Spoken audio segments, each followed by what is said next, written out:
Voilà ce que personne ne voulait dire à voix haute. La France s'est fait éjecter du Sahel. Pas progressivement, pas diplomatiquement, éjecter. Il y a 10 ans, on était partout. Mali, Niger, Burkina Faso, Tchad, Centrafrique, Côte d'Ivoire, Sénégal. 5000 soldats au sommet de Barkhane, des rafales, des drones, des hélicos de combat.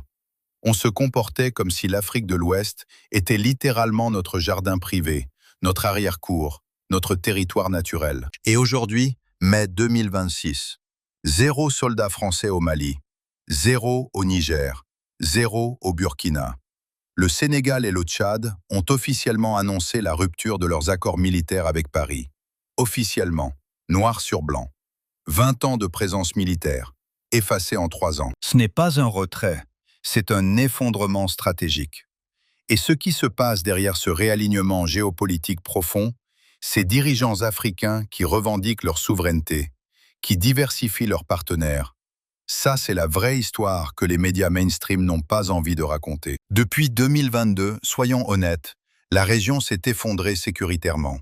Barkhane morte, Serval morte aussi. Le G5 Sahel enterré. Ce machin qu'on nous vendait comme le bouclier de toute une région, réduit aujourd'hui à la Mauritanie et au Tchad. C'est ça la réalité. La France a perdu son influence sur des pans entiers du Sahel. Et dans ce vide stratégique, parce que c'est bien d'un vide historique dont on parle, il y a un acteur qui se faufile discrètement dont personne ne parle, suffisamment, l'Algérie. Alors dans cette vidéo, on va tout décortiquer. Ce que la France a perdu, comment elle l'a perdu, et surtout, ce que l'Algérie est en train de construire dans ce Sahel reconfiguré. Ses succès, ses échecs, ses contradictions. Et la question qui brûle les lèvres depuis l'offensive djihadiste la plus violente de toute l'histoire du Mali, le 25 avril 2026. Mais avant tout ça, on doit répondre à une question fondamentale. Pourquoi la France a-t-elle vraiment perdu cette région? Parce que la réponse honnête, ce n'est pas juste les coups d'État. C'est bien plus profond que ça. 6000 morts. C'est le bilan humain de l'année 2021 au Mali, au Burkina Faso et au Niger. 3 pays où la France avait pourtant déployé 5000 soldats, dépensé des milliards, lancé des frappes aériennes. Et pourtant, les djihadistes avançaient. Ils prenaient de nouvelles villes. Ils semaient la terreur dans des provinces qui, quelques mois plus tôt, dormaient encore en paix. Les populations sahéliennes n'ont pas eu besoin qu'on leur explique. Elles ont vu, elles ont compté les morts, et elles ont tiré leurs conclusions. La promesse française, celle de la protection, de la stabilisation de la sécurité, ne s'était tout simplement pas concrétisée sur le terrain. Pas pour eux, pas dans leur quotidien. Mais au-delà de l'échec militaire, il y avait quelque chose de plus profond. Sous Macron, Paris a beaucoup parlé de partenariat, de rupture avec le paternalisme, de nouvelle ère franco-africaine. Les discours étaient soignés, les intentions affichées. Sauf que les populations africaines, elles continuaient de voir une réalité bien différente. Une France qui tenait leur monnaie par le franc CFA, qui pesait sur leurs ressources naturelles, mines, pétrole, et qui intervenait militairement sans jamais vraiment demander la permission au peuple concerné. Entre le discours et les faits, le fossé était immense. Et ce fossé, tout le monde le voyait. Regardons les choses en face, quand on parle de dirigeants pro-français, renversés au Mali, au Tchad, au Burkina Faso, cette formule révèle tout ce qu'on refuse d'admettre. Ces hommes ne gouvernaient pas grâce à leur peuple. Ils gouvernaient malgré lui, avec Paris dans le dos. Alors quand les juntes ont pris le pouvoir, elles n'ont pas eu besoin d'inventer un ennemi. L'ennemi était déjà là, dans les esprits, dans les rues, dans les mémoires. Le sentiment anti-français, il ne date pas d'hier. Il était juste en attente d'une étincelle. Et les ruptures institutionnelles qui ont suivi, c'est pas du symbolisme. C'est une démolition méthodique, pierre par pierre. Janvier 2024, le Mali, le Burkina, le Niger claquent la porte de la CEDEAO. Fin de la libre circulation avec leurs voisins. Mai 2022, le Mali se retire du G5 Sahel. Décembre 2023, Burkina et Niger font pareil. Et le 18 mars 2025, coup de grâce, les 3 pays quittent l'Organisation internationale de la francophonie. Base fermée, ambassadeur expulsé, organisation quittée. Ce que l'AES est en train de faire, c'est pas juste virer les soldats français. C'est démonter pièce par pièce toute l'architecture institutionnelle que Paris avait construite depuis les indépendances pour garder la main sur la région. La CEDEAO, le G5, la francophonie, c'était pas des coopérations entre égaux. C'était le cadre dans lequel l'influence française se reproduisait, se légitimait, se perpétuait. Ce qu'on est en train de vivre, c'est pas un changement d'alliance. C'est une rupture de civilisation. Parlons maintenant d'un acteur qu'on oublie trop souvent dans cette conversation, l'Algérie. Et pour comprendre ce que fait l'Algérie dans cette histoire, il faut commencer par un fait brut géographique indiscutable. Plus de 2000 kilomètres de frontières communes avec le Mali et le Niger. 2000 kilomètres, c'est la plus longue frontière sahélienne du pays. Et cette frontière, ce n'est pas un trait sur une carte dans une salle de réunion à Alger. C'est des patrouilles, c'est des interceptions de convois, c'est des opérations de neutralisation de cellules terroristes. Chaque jour. Parce que dans cette bande qui opère le GSIM, le groupe de soutien à l'islam et aux musulmans, branche sahélienne d'Al-Qaïda, l'État islamique au Sahel, les réseaux de trafic d'armes, de drogue, de financement du terrorisme. L'Algérie ne lit pas des rapports sur le Sahel, elle vit le Sahel. Et pourtant, et c'est là que ça devient vraiment intéressant, l'Algérie n'a pas envoyé ses troupes au Mali, elle n'a pas bombardé au Niger, elle n'a pas installé de base au Burkina Faso. Ce qu'elle a fait, c'est intensifier ses initiatives diplomatiques auprès de ces mêmes pays pour réaffirmer sa place dans la région. Diplomatie versus intervention militaire. Ce n'est pas juste une différence de style ou de doctrine. C'est le résultat d'une leçon historique précise que l'Algérie a tirée en regardant faire la France. La France a occupé militairement. La France a été expulsée militairement. L'Algérie, elle maintient sa doctrine constitutionnelle, pas de troupes hors des frontières nationales. Et cette doctrine, que beaucoup ont longtemps moquée comme une faiblesse, s'est révélée être exactement ce qui lui a préservé une crédibilité que la France, elle a définitivement perdue dans la région. Prenons un exemple concret pour comprendre comment cette logique fonctionne dans la réalité. Avril 2025, l'armée algérienne abat un drone malien qui avait franchi la frontière dans la région de Tinzaouaten. Ce qui suit, c'est une cascade diplomatique. L'AES qualifie l'incident d'acte hostile. L'Algérie rappelle ses ambassadeurs à Bamako, Niamey et Ouagadougou. Les trois pays de l'AES appliquent la réciprocité. Les espaces aériens se ferment. Et en septembre 2025, à l'Assemblée générale des Nations unies, les échanges entre les deux délégations atteignent un niveau de virulence rarement vu dans ce type d'enceinte. Résultat. En l'espace de quelques mois, l'Algérie se retrouve en situation d'isolement vis-à-vis de ses voisins directs au sud. Ce sont exactement ces pays avec lesquels elle doit coopérer pour sécuriser ses frontières. Un drone abattu, une crise diplomatique majeure, des espaces aériens fermés, des échanges houleux à l'ONU. Tout ça pour ça. Mais voilà où ça devient intéressant. La réponse algérienne n'a pas été émotionnelle, elle a été méthodique. Le 12 février 2026, Alger et Niamey actent le retour simultané de leurs ambassadeurs respectifs. L'ambassadeur nigérien reprend ses fonctions à Alger. Le président Tebboune ordonne le retour immédiat de l'ambassadeur algérien à Niamey. Simultané. Ce mot mérite qu'on s'y arrête. Dans le langage diplomatique, la simultanéité n'est jamais anodine. Aucun des deux pays ne fait un geste de soumission. Ils bougent ensemble, au même moment, avec la même valeur symbolique. La forme dit la substance. Égalité de statut, réciprocité, aucun perdant visible. Vous savez ce qui est fascinant avec la diplomatie africaine en ce moment? C'est que les vraies décisions se prennent loin des caméras occidentales. Et le 23 mars 2026, pendant que les médias parisiens parlaient d'autre chose, Niamey vivait un moment qui pourrait redessiner la carte énergétique du continent. Le Premier ministre algérien Nadir Larbaoui débarque à Niamey pas seul.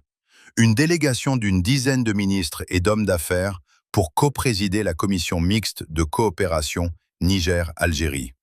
Retenez bien ce détail des hommes d'affaires. Ce n'est pas une visite protocolaire, ce n'est pas une photo-op diplomatique. C'est une mission économique en bonne et due forme, construite pour prouver une chose simple. L'Algérie peut être un partenaire de développement concret. pas juste un interlocuteur sécuritaire. Et pour appuyer le discours avec des actes, Alger offre au Niger une centrale électrique de 40 mégawatts avec une mise en service prévue pour le 30 juin 2026. Les travaux lancés en direct par les deux premiers ministres. Dans un pays où les coupures de courant bloquent l'économie au quotidien, ce n'est pas un symbole, c'est du concret. C'est de l'électricité dans les maisons, dans les ateliers, dans les hôpitaux. Ce type de coopération, infrastructure civile, impact immédiat sur les populations. C'est précisément ce que Paris n'a jamais vraiment su ou voulu proposer aux pays sahéliens. Toujours les contrats sécuritaires, jamais les lignes électriques. Le lendemain 24 mars 2026, Alger et Niamey signent un mémorandum d'entente sur les hydrocarbures. Exploration conjointe, production, études géologiques, transfert de technologies, formation. Et surtout, la coordination autour d'un projet que les spécialistes suivent depuis des décennies. Le gazoduc transsaharien. Alors laissez-moi vous poser les chiffres sur la table. 4000 km de pipeline, 13 milliards de dollars d'investissement, 30 milliards de mètres cubes de gaz par an acheminés vers l'Europe. Ce projet, s'il se concrétise, ne fait pas de l'Algérie un simple fournisseur gazier régional. Il en fait un carrefour énergétique continental. Et pour que ça marche, il y a une condition non négociable, passer par le territoire nigérien. C'est là que tout s'emboîte. Le dégel diplomatique entre Niamey et Alger, officialisé lors de la visite du général Tiani à Alger les 15 et 16 février 2026, n'est pas un accident de calendrier. C'est le verrou qui s'ouvre. Lors de la conférence de presse conjointe, le président Tebboune l'a dit clairement, Sonatrach prendra en charge la construction du tronçon nigérien avec un démarrage des travaux prévus juste après le Ramadan. Le puzzle prend forme. Et l'Europe, qui cherche désespérément à diversifier ses approvisionnements gaziers depuis 2022, ferait bien de regarder vers le sud. Permettez-moi d'être direct avec vous. Quand Sonatrach pose ses bottes sur le sol nigérien pour construire ce tronçon de pipeline, c'est pas juste un chantier, c'est un message politique gravé dans le béton. L'Algérie ne signe pas un bout de papier et elle rentre chez elle. Non, elle envoie sa compagnie nationale, son fleuron énergétique, construire une infrastructure qui va durer des décennies sur votre territoire. Ça, mes amis, c'est ce qu'on appelle un engagement réel. Et derrière tout ça, Tebboune joue une partition très précise. Maintenir le dialogue avec les juntes du Sahel, Niger, Burkina et surtout le Mali. Parce que soyons honnêtes, le Niger et le Burkina, ça avance. Doucement, mais ça avance. Le Mali, par contre, c'est le dossier qui coince. C'est le nœud gordien de toute cette diplomatie sahélienne. L'incident du drone en 2025, les passes d'armes à l'ONU et cerise sur le gâteau, Bamako qui reconnaît le plan d'autonomie marocain sur le Sahara en avril 2026, un coup de poignard diplomatique, faut pas se mentir. Résultat, un fossé entre Alger et Bamako que même la meilleure volonté nigérienne ne peut pas combler à elle seule. Le 25 avril 2026, le Mali s'effondre.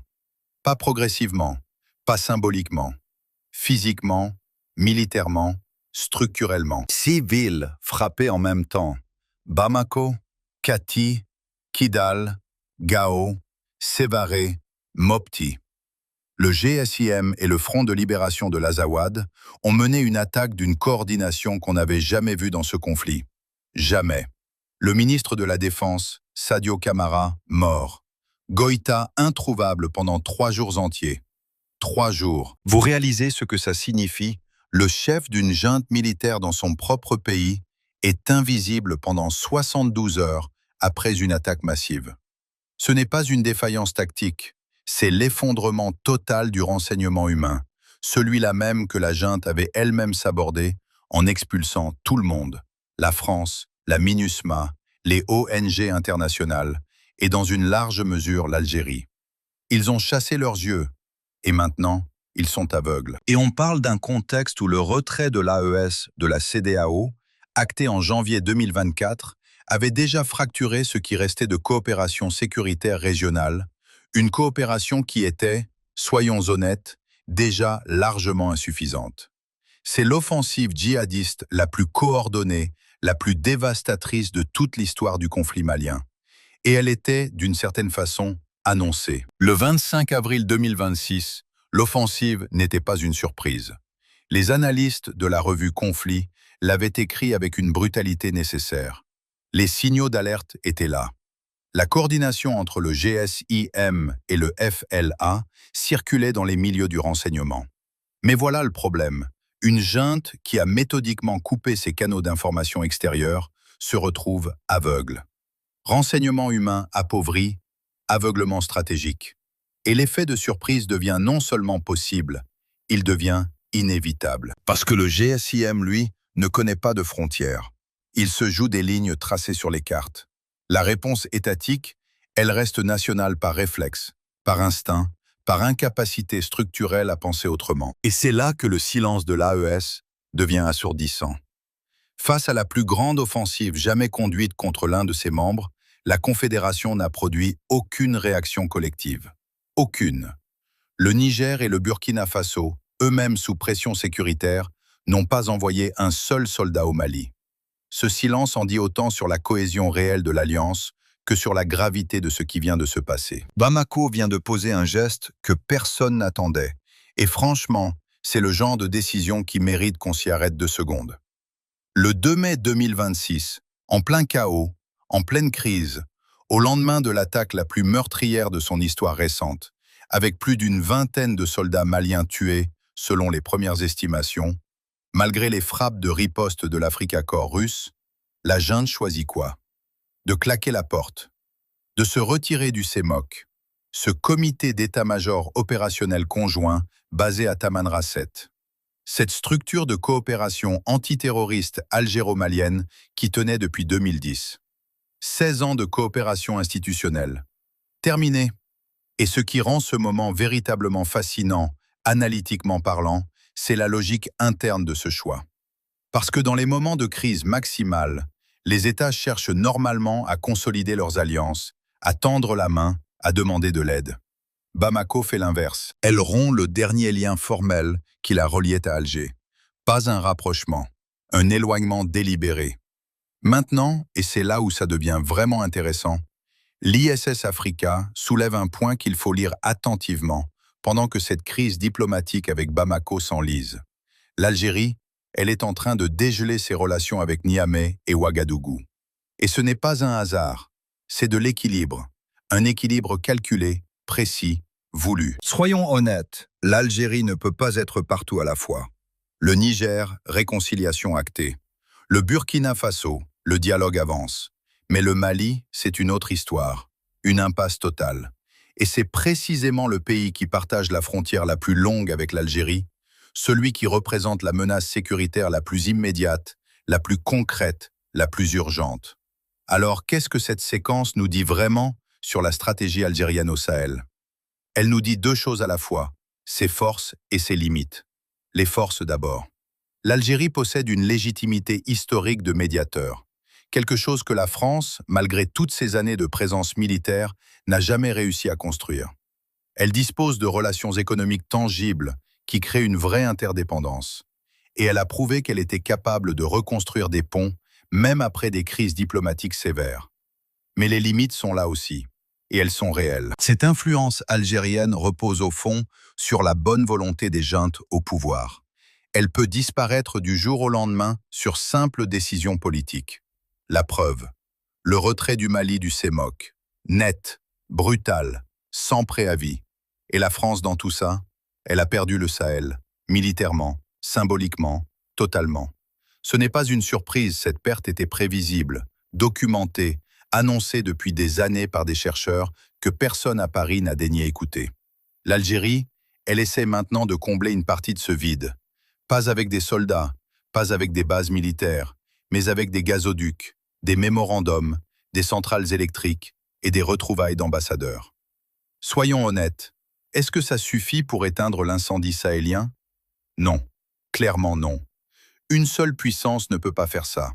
La stabilité dans cette région, ça se construit à plusieurs, et justement, c'est là que ça coince. Les tensions entre l'AES et la CEDEAO, les frictions entre Bamako et Alger, les frictions entre les juntes et leurs voisins. Tout ça rend la coopération régionale quasi impossible à assembler. Quasi.